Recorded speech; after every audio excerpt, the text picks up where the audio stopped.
नमस्कार दोस्तों। आज है 29 मई और आज सुबह के 5 प्रमुख सुर्खियों से आज हम अपना करंट अफेयर का शुरुआत करेंगे। सबसे पहले देखेंगे राधिका मेजर राधिका सेन को एडवोकेट ऑफ ईयर अवार्ड से सम्मानित किया जाएगा। मेजर राधिका सेन को advocate of the year award से सम्मानित किया जाएगा। आरबीआई ने यस बैंक और आईसीआईसीआई बैंक पर मौद्रिक जुर्माना लगाया है। 6 नाटो देश रूस के खिलाफ ड्रोन वॉल बनाने की योजना बना रहे हैं। गोल्डमैन सच्स ने 2024 के लिए भारत की जीडीपी वृद्धि का अनुमान 6.7% किया। पूर्णिमा श्रेष्ठ 13 दिन में 3 बार एवरेस्ट पर चढ़ने वाली पहली नेपाली महिला बनी। भीतरकनिका राष्ट्रीय उद्यान ये स्थित है उड़ीसा में। विशेषताएं में देखेंगे कि मैनग्रोव मुहाना पारिस्थितिकी तंत्र, विविध वन्य जीव, खारे पानी वाले मगरमच्छ और ओलिव रिडले कछुए यहाँ पे पाए जाते हैं। महत्व में जानेंगे कि महत्वपूर्ण रामसर आर्द्रभूमियाँ जैव विविधता संरक्षण के लिए महत्वपूर्ण एक अद्वितीय मैनग्रोव पारिस्थितिकी तंत्र का समर्थन करता है। खतरे में जानेंगे कि आवास क्षरण, अवैध मछली पकड़ना, जलवायु परिवर्तन इसको प्रभावित कर रहा है। संरक्षण में देखेंगे कि पारिस्थितिकी पर्यटन को बढ़ावा देना, संरक्षण प्रयासों में सामुदायिक भागीदारी। अंतर्राष्ट्रीय संगठन और उनके मुख्यालयों की सूची भाग 1। आपको पता होगा कि जो एशियाई विकास बैंक एडीबी इसका जो मुख्यालय है Mandaluyong Philippines. Amnesty International AI London United Kingdom. Asia प्रांत आर्थिक सहयोग एपेक सिंगापुर। दक्षिण पूर्व एशियाई राष्ट्रों का संगठन ASEAN Jakarta Indonesia. BIMSTEC Dhaka Bangladesh. खाद्य कृषि संगठन एफएओ रोम इटली। अंतर्राष्ट्रीय श्रम संगठन आईएलओ जिनेवा स्विट्जरलैंड। अंतर्राष्ट्रीय न्यायालय आईसीजे हैग नीदरलैंड। अंतर्राष्ट्रीय संगठन और उनके मुख्यालयों की सूची भाग 2। अंतर्राष्ट्रीय मुद्रा कोष आईएमएफ वाशिंगटन डीसी। अंतर्राष्ट्रीय समुद्री संगठन आईएमओ लंदन यूनाइटेड किंगडम। अंतर्राष्ट्रीय दूरसंचार संघ आईटीयू जिनेवा स्विट्जरलैंड। अंतर्राष्ट्रीय परमाणु ऊर्जा एजेंसी आईएईए वियना ऑस्ट्रिया। अंतर्राष्ट्रीय परमाणु ऊर्जा एजेंसी आईएईए वियना ऑस्ट्रिया। अंतर्राष्ट्रीय प्राकृतिक संरक्षण संघ आईयूसीएन ग्लैंड स्विट्जरलैंड। उत्तरी अटलांटिक संधि संगठन नाटो ब्रुसेल्स बेल्जियम। पेट्रोलियम निर्यातक देश का संगठन OPEC Vienna Austria. Major Radhika Sen को advocate of the year award दिया जाएगा। कांगो में संयुक्त राष्ट्र मिशन के साथ काम करने वाली महिला शांति सैनिक मेजर राधिका सेन को 2023 के प्रतिष्ठित UN military gender advocate of the year से सम्मानित किया जाएगा। उन्होंने मार्च 2023 से अप्रैल 2024 तक कांगो लोकतांत्रिक गणराज्य के पूर्व में भारतीय रैपिड डिप्लॉयमेंट बटालियन के लिए मोनुस्को मोनुस्को की एंगेजमेंट प्लाटून कमांडर के रूप में काम किया। संयुक्त राष्ट्र महासचिव एंटोनियो गुटेरेस संयुक्त राष्ट्र के महासचिव हैं। एंटेनियो संयुक्त राष्ट्र के महासचिव हैं। एंटेनियो गुटेरेस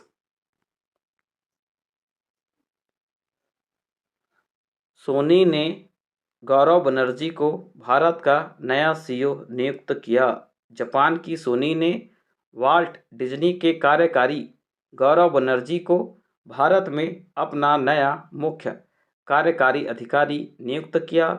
सोनी भारत में 26 चैनल चलाता है, जिसमें सामान्य मनोरंजन से लेकर खेल और फिल्में शामिल हैं, और एक स्ट्रीमिंग सेवा भी है। इस वर्ष इसने भारत के जी इंटरटेनमेंट के साथ एक नियोजित विलय को रद्द कर दिया, जिससे $10 बिलियन का उद्यम बन जाता। संस्थापक है अकियो मोरिता। मसारू इबुका। मुख्यालय है टोक्यो। भारत ने भूस्खलन प्रभावित पापुआ न्यू गिनी को $1 मिलियन की सहायता दिया। भारत सरकार ने विनाशकारी भूस्खलन के मद्देनज़र पापुआ न्यू गिनी में राहत, पुनर्वास और पुनर्निर्माण प्रयासों का समर्थन करने के लिए $1 मिलियन की तत्काल राहत सहायता प्रदान किया। पापुआ न्यू गिनी में एक पहाड़ के कुछ हिस्से ढह जाने से 2000 लोगों की मौत हो गई। राजधानी है पोर्ट मोरेस्बी। मुद्रा है पापुआ न्यू गिनी कीना। प्रधानमंत्री है जेम्स मरापे। आरबीआई ने यस बैंक और आईसीआईसीआई बैंक पर मौद्रिक जुर्माना लगाया। आरबीआई ने यस बैंक, आईसीआईसीआई बैंक पर मौद्रिक जुर्माना लगाया। आरबीआई ने अपने द्वारा जारी कुछ निर्देशों का पालन न करने पर ये जो दोनों बैंक है, यस बैंक और आईसीआईसीआई बैंक पर मौद्रिक जुर्माना लगाया। और आप देखेंगे कि यस बैंक पर 91 लाख, आईसीआईसीआई बैंक पर 1 करोड़ जुर्माना है। यस बैंक ने बैंकों में ग्राहक सेवा का अनुपालन नहीं किया, आंतरिक कार्यालय खातों के अनधिकृत संचालन किया। वहीं आईसीआईसीआई बैंक ने ऋण और अग्रिम वैधानिक और अन्य प्रतिबंध का अनुपालन नहीं किया। 6 नाटो देश रूस के खिलाफ ड्रोन दीवार बनाने की योजना बना रहे हैं।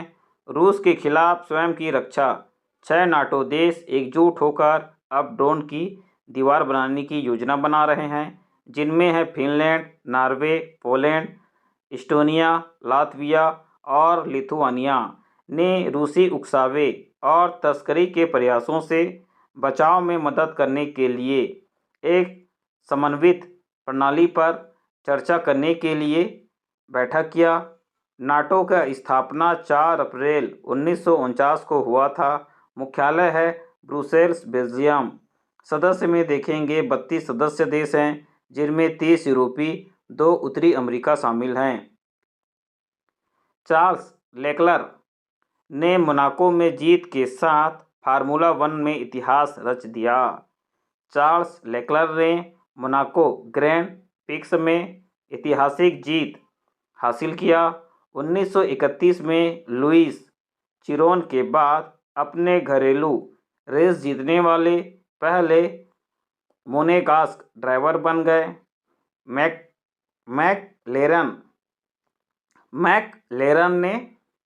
मैकलेरन ने ऑस्कर पियास्ट्री लेक्लर से मात्र 7.1 सेकंड पीछे दूसरे स्थान पर रहे, जबकि फेरारी टीम के साथी कार्लोस सेंज ने तीसरा स्थान हासिल किया। मौजूदा चैंपियन मैक्स वर्स्टेपेन, जिन्होंने अब तक इस सीजन में अपना प्रभुत्व बनाए रखा था, छठे स्थान पर रहे।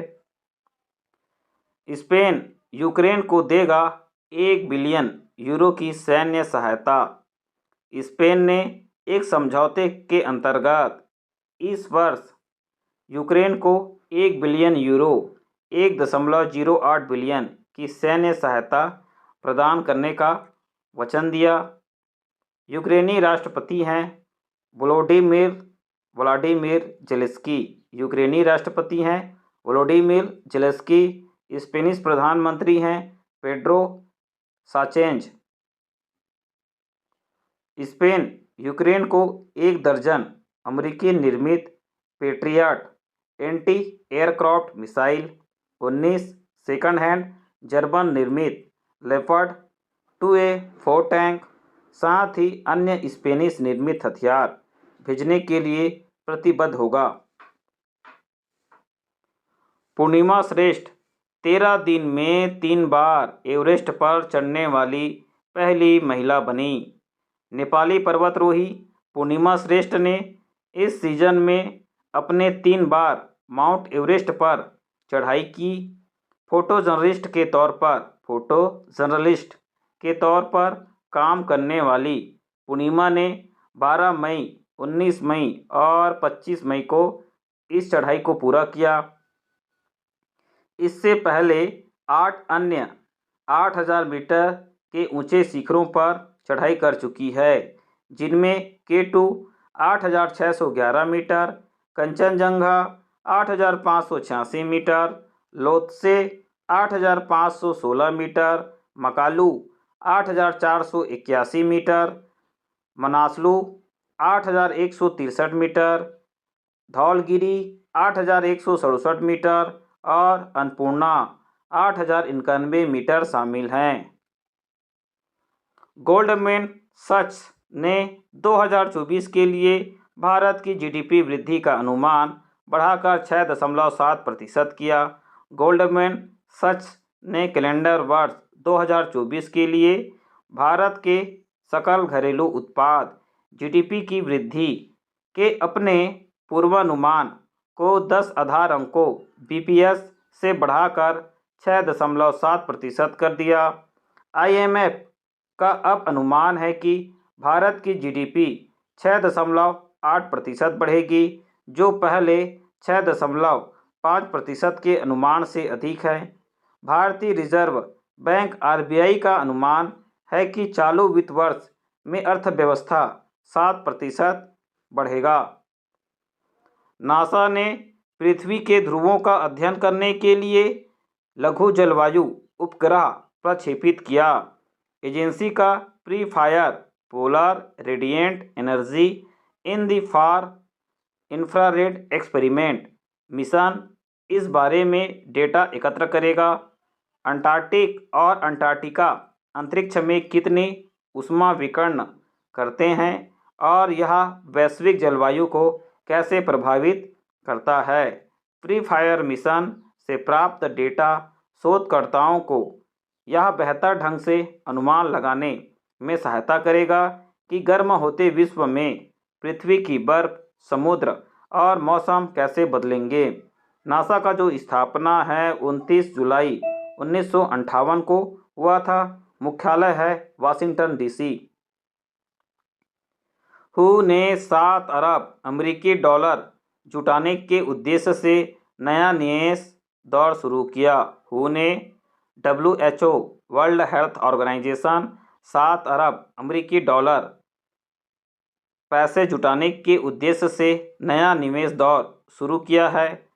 हू जलवायु परिवर्तन, विस्थापन, गरीबी और असमानता जैसे वैश्विक चुनौतियों से निपटने के लिए 4 वर्षों में $7 बिलियन जुटाने के लिए निवेश दौर शुरू कर रहा है। यह पहल सतत वित्त पोषण पर हू कार्य समूह की सिफारिशों का पालन करती है। इसे 2024 में मंजूरी मिल चुका था। हू के प्रमुख हैं टेड्रोस एडनॉम घेब्रेयस। मुख्यालय है जिनेवा, स्विट्जरलैंड। स्थापना 7 अप्रैल 1948। साइबर सुरक्षित भारत पहल के अंतर्गत 44वां सीसो प्रशिक्षण कार्यक्रम। मुख्य सूचना सुरक्षा अधिकारियों के लिए 44वें गहन प्रशिक्षण कार्यक्रम का आयोजन नई दिल्ली में NEGD के द्वारा किया गया। इस प्रशिक्षण का उद्देश्य साइबर हमलों, सुरक्षा प्रौद्योगिकियों, कानूनी प्रावधानों और साइबर सुरक्षा के लिए नीति निर्माण पर सीसो को शिक्षित करना। 2018 में अपनी शुरुआत के बाद इस पहल ने 1637 से अधिक सीसो को प्रशिक्षित किया, जिससे सरकारी साइबर लचीलेपन बढ़ा है और डिजिटल इंडिया को समर्थन मिला है। सूर्य का चुंबकीय क्षेत्र सतह से करीब उत्पन्न हो सकता है। सूर्य का चुंबकीय क्षेत्र सतह के करीब उत्पन्न हो सकता है, एक शोध से पता चला है। गणितज्ञों और वैज्ञानिकों की एक अंतर्राष्ट्रीय टीम ने पाया कि चुंबकीय क्षेत्र सूर्य की सतह से लगभग 32,200 किलोमीटर नीचे उत्पन्न होता है। पिछले सिद्धांतों ने सुझाव दिया कि यह सतह से 2,09,000 किलोमीटर से भी अधिक नीचे होता है। उन्होंने नासा के सुपर कंप्यूटर पर गणना करके यह खोज और नेचर जर्नल में अपना अध्ययन प्रकाशित किया। भारत और लीबिया के बीच ऊर्जा क्षेत्र सहयोग के पुनर्जीवन पर चर्चा। भारत के पेट्रोलियम मंत्रालय के सचिव पंकज जैन ने द्विपक्षीय ऊर्जा सहयोग बढ़ाने पर चर्चा करने के लिए नई दिल्ली में लीबिया के राजनीतिक मामले के उप मंत्री हैं मोहम्मद खलील इस्सा से मुलाकात किया। चर्चा में कच्चे तेल के व्यापार को बढ़ाने, लीबिया में अन्वेषण और उत्पादन परियोजनाओं को फिर से शुरू करने पर ध्यान केंद्रित किया। इसमें इंडियन ऑयल, ओएनजीसी और ऑयल इंडिया जैसे भारतीय सार्वजनिक क्षेत्र की संस्थाएं शामिल थी। सरकार को एलआईसी से लाभांश के रूप में 3,662 करोड़ रुपए मिलेंगे। सरकार को जीवन बीमा निगम एलआईसी का भारत का सबसे बड़ा शेयरधारक होने पर लाभांश के रूप में 3,662 करोड़ रुपये मिलेंगे। बीमाकर्ता में सरकार की 96.5% हिस्सेदारी। एलआईसी ने वित्तीय वर्ष 2023-24 के मार्च में निम्न लाभ प्रति वर्ष 2.5% की वृद्धि के साथ 13,762 करोड़ रुपए की वृद्धि दर्ज किया है। एलआईसी के अध्यक्ष हैं सिद्धार्थ मोहंती।